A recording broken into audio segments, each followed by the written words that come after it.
Fala, moçadinha, segundo colegial. Vamos então dar continuidade aos nossos estudos? Bom dia para vocês. Vamos lá, ó. Semana passada nós trabalhamos com a análise do livro A Cidade e as Serras, do Eça de Queiroz. Preparei um slide para vocês, preparei uma apostila de análise para vocês. Vou dar uma dica aqui, por favor, peguem aquele slide, passem no caderno, é um resuminho do que tudo a gente viu, leiam a apostilinha, tá? Porque vai fazer muito bem para a prova para vocês isso. Então vamos lá resolver os exercícios? Então eu passei um lista de exercícios para vocês peguem a lista aí, por favor, para a gente resolver juntos, tá? Então sigam aí, vamos lá, ó. Primeira questão. Eu vou ler um enxerto aqui da Cidade e as Serras, né? Olha só. Era um domingo silencioso, enevoado e macio, convidando as voluptuosidades da melancolia. E eu, no interesse da minha alma, quando ele fala eu, é o narrador, né? O narrador da Cidade das Serras é o Zé Fernandes, né? Sugeria Jacinto que subíssemos à Basílica de Santa Cruz, em construção nos altos de Montmartre. Mas a basílica em cima não nos interessou, abafada em tapumes e andaimes, toda branca e seca, de pedra muito nova, ainda sem alma, e Jacinto, por um impulso bem jacíntico, caminhou gulosamente para a borda do terraço, a contemplar Paris. Sob um céu cinzento, na planície cinzenta, a cidade jazia toda cinzenta, como uma vasta e grossa camada de caliça e telha. E na sua imobilidade e na sua mudez, algum rolo de fumo mais tênue e ralo, com fumear de um escombro mal apagado, era todo o vestível visível de sua vida magnífica. É uma questão dissertativa, caiu na FUVEST essa questão, tá, gente? Letra A. Em muitas narrativas, lugares elevados tornam-se locais em que se dão percepções extraordinárias ou revelações. No contexto da obra, é isso que irá acontecer nos altos de Montmartre, referidos no trecho. Justifique sua resposta. Então, olha só. Ele foi no alto, né, visitar a basílica, né, era alta, e dessa altitude, né, ele pôde ver Paris. E quando ele viu Paris, ele viu a Paris toda acinzentada, toda cinzenta, né? Aí a revelação. Lembra que o Jacinto era um adepto, né, ao modernismo, um adepto à civilização, um adepto à cidade. O Jacinto falava que se você só é feliz na cidade, através daquela fórmula, suba ciência mais suma potência igual suma felicidade, esse exemplo tudo isso que eu falei para vocês no vídeo, né?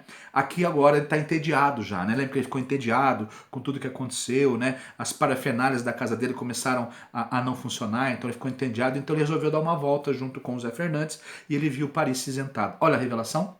Parece que agora Paris não é mais do jeito que era, estava cinzenta. Então a resposta seria, né, a revelação, né? Parece que Jacinto está cedendo, né, às visões críticas que o Zé Fernandes tem sobre a cidade, ok? Sobre o trecho urbano. Resposta letra A. Letra B. Tendo em vista o contexto histórico da obra, por que Paris é considerada a cidade escolhida para representar a vida urbana? Explique sucintamente. Gente, naquela época, Paris era considerada a capital do mundo no século XIX. Lembra que eu comentei para vocês? Comentei isso na videoaula também, tá?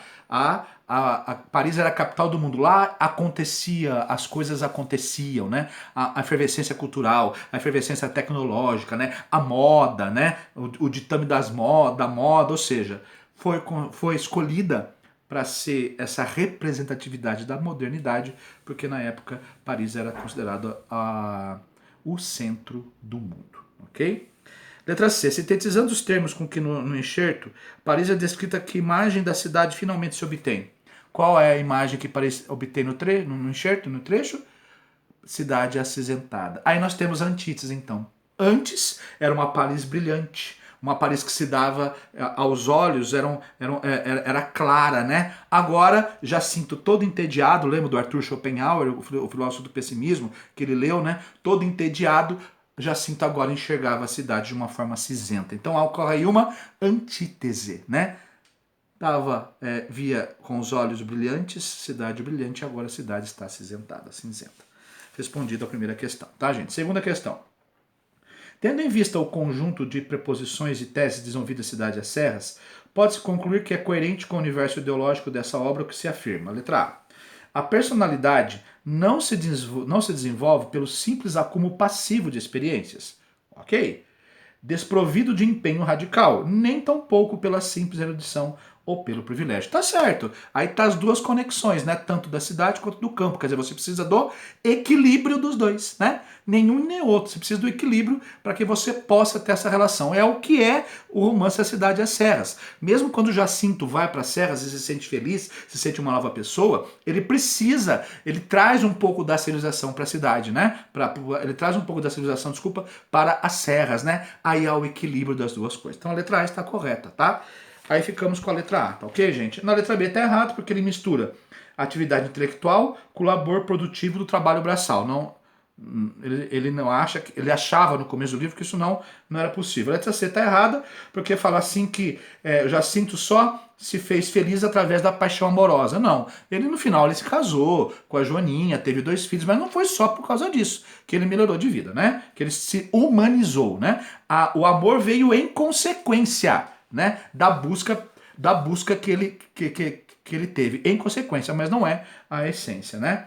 O essencial ali, né? Letra D, elites nacionais misturado com população pobre, não existia isso para Jacinto no começo do livro. E a letra E errado, porque não tem nada a ver com atividade religiosa, o livro A Cidade e as Serras, tá ok? Tudo bem? Terceiro, ó. Leia o enxerto A Cidade e as Serras de Jéssica Queiroz e responda ao que se pede. Vamos ler o enxerto, ó. Acompanha aí, gente. Falou, moçadinha? Acompanha aí, ó. Na sala, a tia Vivência ainda nos esperava desconsolada entre todas as luzes que ardiam no silêncio e paz do serão debandando, né? Vicência era tia do Zé Fernandes. Lembra lá? Que quando o Zé Fernandes e o Jacinto vieram para Serras, o Zé Fernandes tinha uma tia em Guianes, né? Que também é da região serrana de Portugal. E foram comemorar o aniversário, né? E o Jacinto foi convidado para esse aniversário, o Zé Fernandes levou o Jacinto. Só que nessa festa de aniversário tinha os amigos de Jacinto, né? Tinha os amigos, desculpa, de Zé Fernandes, né? E o Jacinto, por ter sido ancestral do Jacinto Galeão, lembra lá do Jacinto Galeão, gente? O Jacinto Galeão era o mesmo miguelista de primeira linha. O que era o miguelista mesmo, gente? Defendia o absolutismo, né? Ele era a favor do Dom Miguel. Lembra que eu expliquei todo esse contexto histórico para vocês, né? Então, e a população de Guiães, então, lá das Serras, pensava que o Jacinto voltou e até escondia o Dom Miguel lá na quinta de Tormes, né? Na fazenda de Tormes, para que o Dom Miguel voltasse de novo ao poder e o absolutismo se implantasse novamente em Portugal. Então, as pessoas de Guiães, né, criaram tudo isso. Meu Deus, né? É um miguelista voltando, né? Se o avô dele foi miguelista, ele também está tentando trazer de volta o miguelismo. Tudo isso aconteceu na festa de aniversário que foi feita na casa da tia Vicença, a tia do Zé Fernandes. E é essa passagem que está aqui. Tudo bem? Olha só. Ora, uma coisa assim, nem querem ficar para tomar um copinho de geleia, um cálice de vinho do Porto? Ah, esteve muito desanimado, tia Vicência. Exclamei desafogado meu tédio. Todo esse mulherio emudeceu os amigos com um ar desconfiado. Jacinto projetou muito, muito divertido e muito sincero. Não, pelo contrário, gostei imenso. Excelente gente, tão simples. Todas essas raparigas me pareciam ótimas e tão frescas, tão alegres. Vou ter aqui bons amigos. Quando verificarem que eu não sou miguelista. Olha aí, né? Pensava que ele era, né? Por causa da descendência do avô. Então, contamos à tia Vicença a prodigiosa história de Dom Miguel escondido em Tormes. Olha o que o pessoal pensava, né? Ele ria, que coisas, e mal seria. Mas o senhor Jacinto não é? Ó, olha a tia Vicença perguntando, mas o senhor Jacinto não é miguelista? O Jacinto responde, eu, minha senhora, sou socialista. Tudo bem? Letra A. Defina sucintamente o miguelismo a que se refere o texto e indica a relação que há entre essa corrente política e a história do Brasil. Fácil, né, gente? O miguelismo, lembra lá que eu expliquei no contexto histórico, tinha uma luta muito grande, né, entre o absolutismo, que era representado por Dom Miguel, e o liberalismo, que era representado por Dom Pedro I, Dom Pedro I aqui no Brasil, e o Dom Pedro IV, o mesmo Dom Pedro I era o Dom Pedro IV em Portugal. Então, esses dois eram irmãos, né? Eles estavam lutando pela coroa portuguesa. Só que o Dom Pedro I estava no Brasil, né? Aí o Dom Pedro I teve que sair do Brasil, vir para Portugal e deixou lá no Brasil o seu filho, lembra lá o Dom Pedro II, com idade com uma pequena idade, né? A minoria não tinha condições do filho pequeno, né? Assumir a coroa brasileira, né? Então entrou-se no que chamou de período de regência no Brasil, né? Ok? Então Resumindo, gente, era a briga entre os irmãos Dom Miguel e Dom Pedro I em relação ao trono da coroa portuguesa, o que afetou o Brasil, e no Brasil então chegou nessa mesma época, se chamou de período regencial, ok? Tudo bem? Letra B. Tendo em vista o contexto da obra, explica o que significa para Jacinto ser socialista. Gente, para Jacinto ser socialista, vocês lembram lá, né? O Jacinto saiu da cidade, veio para Serras, se encantou com a serra, mas daí, ao mesmo tempo que se encantou com a serra, um dia ele se debateu com a pobreza da serra, né? A pobreza de todo mundo da serra, inclusive dos seus funcionários. Não tinha casa legal, não tinha saneamento básico, né? Não tinha, comida faltava, né? Doença, né? Então ele começou a ajudar. Começou a ajudar esses trabalhadores, os pobres, né? E ele começou a ajudar tanto que ele ficou conhecido como o pai dos pobres, tá ok? Tá? Mas ao mesmo tempo que ele ajudava, ele não deixava a terrinha dele. Ele era dono das terras, continuava dono das terras. Ou seja, isso é o socialismo, né? Você ajuda, mas na verdade você é o dono, ok? Então eu sou socialista, tudo bem? Essa relação, tá? Estar do lado dos pobres, mas não deixar de ser um proprietário rural. Essa é a resposta. Quarta questão. Olha o trecho aí, gente. Sabes o que eu estava pensando, Jacinto? Que te aconteceu aquela lenda de Santo Ambrósio. Não era Santo Ambrósio. Não me lembro, eu não me lembro o santo. Ainda não era mesmo santo, apenas um cavaleiro pecador que se enamorado de uma mulher, pusera toda a sua alma nessa mulher, só por avistar a distância na rua. Depois, uma tarde que a seguia enlevado, ela entrou numa porta de igreja e de repente ergueu o véu, entreabriu o vestido e mostrou o pobre cavaleiro o seio roído por uma chaga. Tu também andavas namorado da serra, sem a conhecer, só pela sua beleza de verão. E a serra hoje, zás, de repente descobre a sua grande chaga. É talvez a tua pretensão para São Jacinto. Lembram lá, gente? Olha que bela comparação esse texto, né? Esse trecho aqui é quando o Jacinto ele se depara com a pobreza, né? A pobreza das serras. Até então ele só via beleza. A beleza do campo, né? A beleza da comida, a beleza das frutas, né? A beleza, essas belezas que são belezas externas. Mas daí, quando ele adentrou mesmo ao interior da serra, ele percebeu que toda essa beleza tinha uma feiura, tinha um grotesco. O que era? A pobreza. A pobreza estava dentro da serra, ou seja, é a chaga que ele está se referindo. O Zé Fernandes até faz uma comparação. É como se você olhasse uma bela mulher interiormente, né? Linda, maravilhosa, desculpa, exteriormente, uma bela mulher, e de repente ela abrisse o roupão e mostrasse o seu seio com um câncer, com uma chaga. Você só olhou o externo e o interno, né? O que está acontecendo dentro dela? Tem uma chaga, tem uma doença. Ela leva uma doença. Assim é as serras, né? Ela é bela, mas as serras levam uma doença. Qual doença que a serra leva? A pobreza das pessoas que moram lá. Tudo bem? Então é isso que ele está falando, essa comparação. Então, a letra A. Explica a comparação feita por Zé Fernandes, especifique a que chaga ele se refere. Acabei de dizer, então. Ele compara a serra com a mulher bonita, né? Exteriormente. E as serras têm interiormente a chaga, que é a pobreza. Ok? Então, a chaga representa a pobreza. Letra B. Que significado a descoberta dessa chaga tem para Jacinto e para a compreensão do romance? Quando o Jacinto descobre essa chaga, descobre a pobreza, o que o Jacinto começa a fazer? Começa a ajudar os pobres, né? Começa a ajudar os seus trabalhadores. Constrói casa, constrói escola, atendimento médico, né? Farmácia, né? Aumenta o salário dos trabalhadores. Aí ele é conhecido lá em Tormes, então, pelo pai dos pobres. E até as pessoas pensam que é o seu Dom Sebastião, que volta, né? Lembra o mito do sebastianismo? O que é o mito do sebastianismo mesmo, gente? O Dom Sebastião, o famoso rei de Portugal, morre na Batalha de Alcácer-Quibir, lembra lá, em 1578, né? Só que ninguém morre, mas não encontra um corpo. Quer dizer, naquela época, então, a população de Portugal pensava que ele não estava morto, ele ia voltar a qualquer momento. E esse mito ficou, e passou séculos e séculos e séculos, dizendo, o povo Portugal dizendo, o sebastianismo vai voltar, o Dom Sebastião vai voltar, porque ele foi um rei bom, ajudou os pobres, ele vai voltar de novo. Então Jacinto veio como sendo considerado então o Sebastião, né, a volta do Sebastião, o mito do sebastianismo. E lá ele era conhecido como isso, nosso Sebastião voltou, ok? Tudo bem? Mito do sebastianismo. Tudo bem, gente? Quinta questão, vamos lá, ó. Siga lá.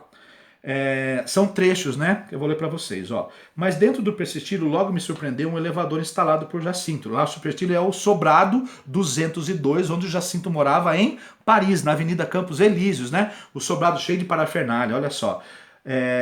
Apesar de 202 ter somente 2 andares, e ligados por uma escadaria tão doce que nunca ofendera a asma da dona Angelina, espaçoso tapete ele oferecia. Olha, dentro do elevador, gente, tem um elevador lá, né? E dentro do elevador tinha um tapete, ele oferecia para aquela jornada de 7 segundos. O elevador demorava 7 segundos para chegar ao segundo andar, né? Conforto numeroso, um divã dentro do elevador, uma pele de urso, um roteiro de ruas de Paris, prateleiras gradeadas com charutos de livros. Na antecâmara onde desembarcamos, eu encontrei a temperatura macia e tebe de uma tarde de maio, em Guiães. Um criado mais atento ao termômetro que um piloto da agulha regulava destramente a boca dourada do calorífico. Olha, no 202 tinha até controlador de ambiente, né, de calor lá dentro. Olha a parafernália que tinha nesse prédio. E perfumadores entre palmeiras, como no terraço santo de Benares, esparzinho o vapor aromatizando e salutarmente umedecido aquele ar delicado e supremo. Eu murmurei em mais profundidades do meu assombrado ser. Eis a civilização, né? Olha quanta civilização. Meus amigos, há uma desgraça. Depois, no meio de tudo isso, né? Meus amigos, há uma desgraça. Dornan pulou da caldeira? Fogo? Não, não era fogo. Foi o elevador dos pratos que, inesperadamente, ao subir o peixe da Sua Alteza, se desarranjara e não se movia encalhado. Lembra que eu expliquei um episódio do livro em que o Jacinto tinha que receber um grão-duque, né? Um grão-duque famoso. Esse grão-duque trouxe um peixe raro, ele chamou de peixe raro, né? Para se servir no jantar esse peixe, né? Aí os empregados do Jacinto fizeram esse peixe, né? E para levar o peixe, né, para a sala de jantar, o peixe ficou preso no elevador, né? Olha só, gente, a tecnologia está falhando. O Jacinto começava então a perceber que a tecnologia falha, né, amor? Foi uma cena hilariante, né? O grão-duque querendo comer o peixe, só que o peixe nunca foi devorado porque o peixe ficou preso no elevador e ninguém conseguiu se alimentar do peixe naquele jantar da sociedade francesa dentro da casa do Jacinto, do 202 do Campos Elíseos, né? Olha o texto 2, ó. O grão-duque lá estava, debruçado sobre o poço do elevador, né? Onde mergulhara uma vela que lhe avermelhava mais as faces embraseada. Espreitei por sobre seu ombro real, embaixo da treva, sobre uma larga prancha, o peixe precioso, ó o peixe preso no elevador, ó, deitado na travessa, ainda fumegando entre rodelas de limão. Jacinto branco com uma gravata torturava desesperadamente a mola complicada do assessor. Depois foi o grão-duque, com os pulsos cabeludos, atirou de empurrão tremendo os cabos que ele rolava, debalde. O aparelho enrijecia numa inércia de bronze eterno. Não deu. O elevador pifou e o peixe ficou lá dentro, né? Letra A. Levando em consideração os 2 trechos, explique qual a significação do início do elevador. O que significa o elevador, gente? O elevador significa o símbolo do exagero e da futilidade. Dentro de uma casa, o elevador é o símbolo do exagero e da futilidade. E o enguiço do elevador representa exatamente, está se colocando em xeque essa tecnologia, essa modernização. É o que significa. Letra B. Como o desfecho do romance se relaciona a esse episódio? Como se relaciona o desfecho do romance? Gente, quando o Jacinto começou a perceber que a fórmula dele não estava funcionando mais, como é que era a fórmula mesmo? Suma potência mais suma essência igual a suma felicidade, ou seja, só na cidade com inteligência você é capaz de ser feliz, não está funcionando porque a tecnologia estava falhando. Tudo estava falhando na casa do Jacinto. Tudo estava falhando, né? A tecnologia não estava mais auxiliando o ser humano, né? E ele começou a ficar entediado, depressivo. Lembra que eu falei até que ele começou a ler o filósofo do pessimismo chamado Arthur Schopenhauer? Lembra lá? Ok? Tá? E ele ficou entediado. Foi quando aconteceu a notícia lá em Tormes que houve uma tempestade e levou a igrejinha junto com os restos mortais. O Jacinto, então, preferiu ir para Tormes para supervisionar ou para ver novamente reerguida essa capelinha. Foi quando ele foi para Tormes e ele lá sentiu a relação de alegria e de felicidade. Essa relação com o enguiço do elevador até a finalização do livro. Ok, gente? Sexta questão. A única passagem que não encontra apoio em A Cidade e as Serras que não encontra apoio, gente. Em As Cidades e as Serras, Letra A. Em Cidade das Serras, José Fernando, de rica família proveniente de Guiães, Zé Fernandes, região serrana de Portugal, narra a história de Jacinto de Tormes, seu amigo também fidalgo, embora nascido e criado em Paris. Certinho. Letra B. A Cidade das Serras explora uma grave tese sociológica: ser-nos preferível viver e proliferar pacificamente nas aldeias, a naufragar no estéril tumulto das cidades. Verdadeiro. Letra C. Para Jacinto, Portugal estava associado à infelicidade, enquanto Paris associava-se à felicidade, ao longo do romance. Contudo, essa opinião se modifica. Certinho.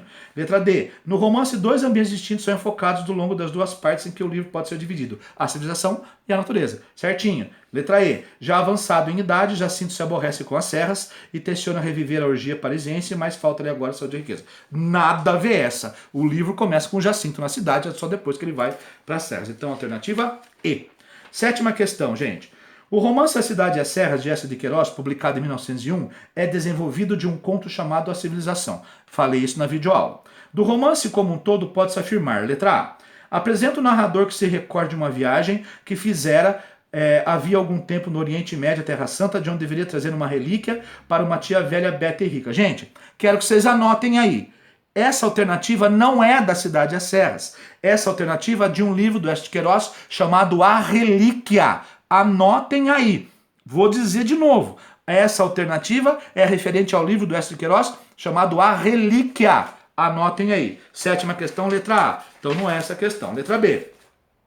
Caracteriza uma narrativa em que se analisam os mecanismos do casamento e o comportamento da pequena burguesia da cidade de Lisboa? Não. Essa alternativa, anotem aí, refere-se ao livro Primo Basílio, de Eça de Queiroz. Letra C. Apresenta uma personagem que detesta inicialmente a vida no campo, aderindo ao desenvolvimento tecnológico da cidade, mas que ao final regressa à vida campesina e transforma com a aplicação dos seus conhecimentos técnicos científicos. Exatamente. A alternativa C de Cebola é A Cidade das Serras. Letra D está errada.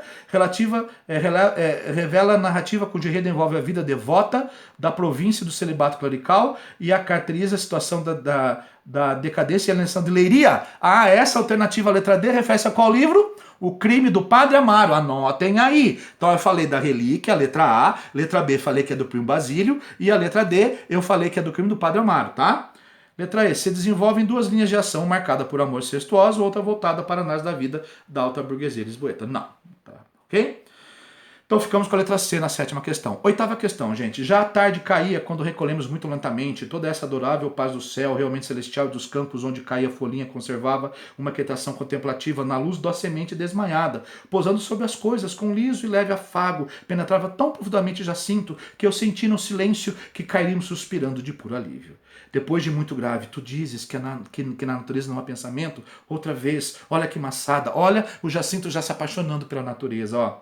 Mas é por esta nela, suprimindo o pensamento e que lhe poupou o sofrimento. Nós, desgraçados, não podemos suprimir o pensamento, mas certamente podemos disciplinar e impedir que ele se estonteie e se esfalce, como na fornalha das cidades, ideando gozos que nunca se realizam, aspirando a certezas que nunca se atingem. É o que aconselho essas colinas, essas árvores, a nossa alma. Olha, ele está idealizando, né? Que vela e se agita, que viva a paz de um sonho vago, e nada apeteça, nada tema, contra nada se insurja, e deixe o mundo rolar, não esperando dele senão um rumor de harmonia, que embale e lhe favoreça dormir dentro da mão de Deus. Não te parece, Zé Fernandes? Olha que mudança o Jacinto teve, né? Odiava as serras, olha agora. Talvez, mas é necessário então viver no mosteiro, como temperamento. O Zé Fernandes sempre é realista, né? Talvez. Mas é necessário, então, viver no mosteiro com o temperamento de Sr. Bruno, ou ter 140 contos de renda desplantando certos jacintos. Considerando no contexto Cidade das Serras, o diálogo presente no enxerto revela que nesse romance de Eça Queiroz elogia a natureza da vida rural. Letra A. Indica o escritor em sua última fase abandonar o realismo? Não, ele nunca abandonou o realismo, tá? Então tá errado. Letra B. Demonstra a consciência ecológica do escritor? Já tem nada a ver com consciência ecológica aí, gente, tá ok? Tá? É só uma relação de comportamental. Lógico que as serras é importante, tá? Mas não é só isso, não é isso não. C. Guarda os aspectos conservadores predominantemente voltados à estabilidade social, embora o escritor mantenha em certa medida a parte da ironia. Isso, o livro ele é otimista, porque o livro pertence à terceira fase do Eça de Queiroz, mas não deixa de ser, o Eça de Queiroz não deixa de ser irônico, o Eça de Queiroz não deixa de ter humor, o Eça de Queiroz não deixa de ser crítico, ele é otimista, mas o Eça de Queiroz continua sendo o mesmo, né? é apenas a fase nacionalista, otimista dele. Então a alternativa C de Cebola está correta. A letra D está errada porque serve de pretexto? Não tem pretexto aí, né? A letra E está errada porque vincula a sátira radical da religião? Nada a ver com religião. Nona questão. O romance A Cidade e a Serra, de Eça Queiroz, pode ser considerado um romance de espaço? Explique. Sim, é considerado um romance de espaço. Eu expliquei isso na videoaula para vocês, tá? É um romance de espaço por quê? Porque é o espaço que determina fundamentalmente a mudança comportamental do personagem principal, Jacinto. Ok? Por isso que é um romance de espaço. 10ª e última questão. Qual é a relação do romance A Cidade e as Serras, de Eça de Queiroz, com o romance mais famoso de Miguel de Cervantes? Qual que é o romance mais famoso de Miguel de Cervantes? Dom Quixote de la Mancha. Qual que é a relação? Eu expliquei isso na videoaula. Lá no slide tem. Tá?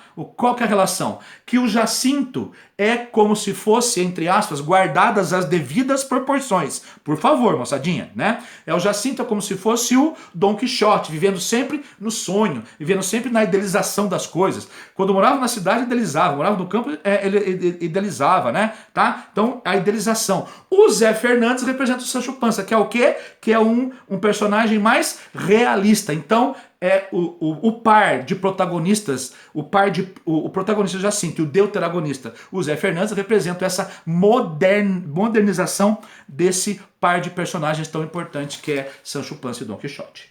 Ok? Fechou, moçadinha? Acabamos a correção de Cidade e as Serras. Valeu? Estudem o slide e estudem as apostilas de análise que eu dei para vocês. Um grande abraço para vocês, pessoalzinho do 2º ano do ângulo. Beijão, valeu!